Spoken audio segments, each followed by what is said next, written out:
Bonjour ou bonsoir à tous. Avant même de commencer, permettez-moi de vous rappeler que nous intervenons dans le cadre de la deuxième décennie des personnes d'ascendance africaine votée par les Nations Unies en décembre dernier. Le Haut-Commissaire des Nations Unies aux droits de l'homme, Volker Türk, a mis l'accent sur la nécessité de prendre une action collective urgente pour briser le cycle des injustices historiques et de l'exclusion. Mais en y mettant les moyens indispensables.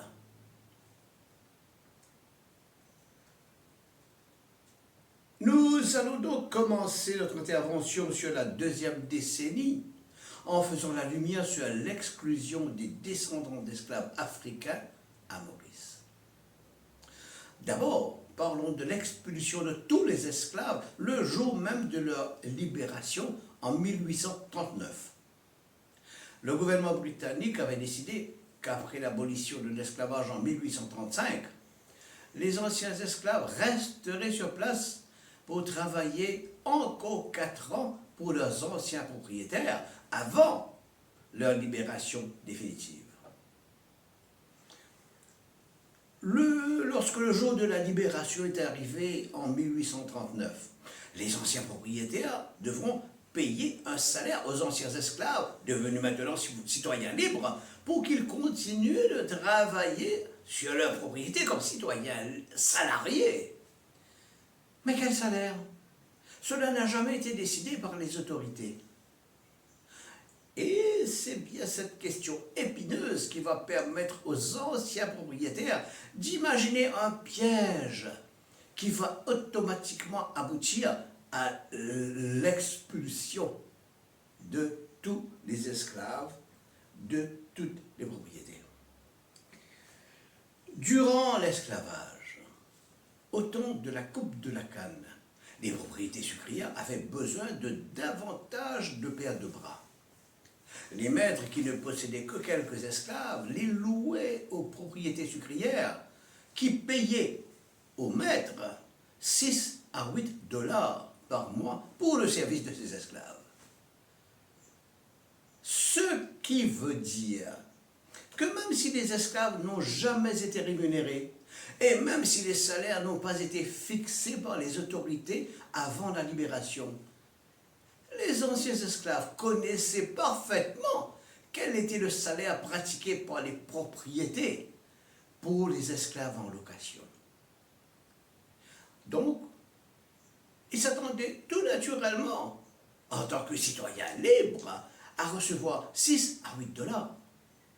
Mais leurs anciens propriétaires leur offraient seulement 2,50 dollars. Alors ils refusent.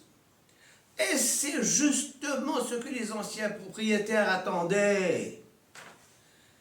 Les nouveaux libres sont donc tombés dans le piège que leur tendaient les anciens propriétaires qui avaient absolument besoin de ce prétexte pour les expulser tous de toutes les propriétés sucrières. Un jeune homme de couleur, Rémi Ollier, était témoin de ce bouleversement. Devenu plus tard journaliste, il a raconté cet événement 5 ans après dans son journal en 1844. Les planteurs en général, et en vertu d'une convention généralement approuvée, offrirent à leurs anciens esclaves des gages tellement faibles que ceux-ci crurent ne pas devoir les accepter. Quel fut le prix de ce refus? Le jour même où sonna leur liberté. Ce jour-là, ils furent inhumanement chassés de presque toutes les propriétés qu'ils avaient fécondées de leur sueur.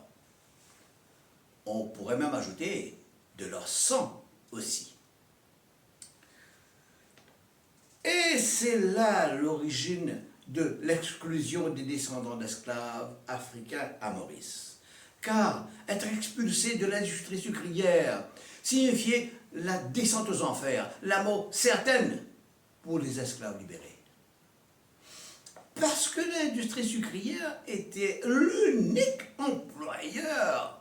Il n'existait aucune autre industrie. Et les particuliers ne pouvaient pas absorber 25 000 à 30 000 travailleurs.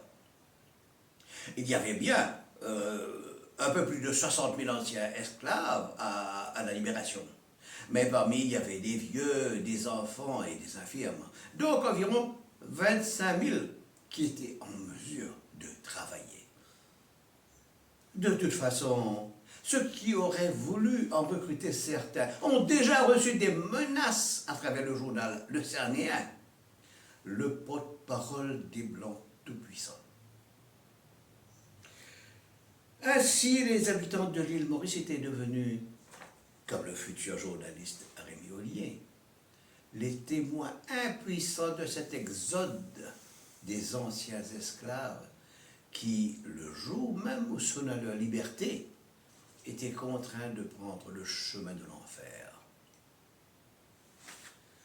Si vous avez apprécié cette première partie de notre intervention sur l'exclusion des descendants d'esclaves africains à Maurice, nous vous prions de vous abonner, de liker et de partager avec vos amis. Cela nous encouragera de vous parler du second crime contre l'humanité. Eh oui, le monde entier sait que l'esclavage a été un crime contre l'humanité, mais vous n'avez peut-être jamais su l'existence même d'un second crime, car il a eu lieu uniquement à Maurice. Ce second crime contre l'humanité a été perpétré par les mêmes bourreaux contre les mêmes victimes. Mais les seuls à le savoir étaient un peu comme pour les crimes des nazis avec la Shoah. Les bourreaux et bien entendu leurs victimes, les ex-esclaves africains. Nous vous remercions de votre attention et à bientôt.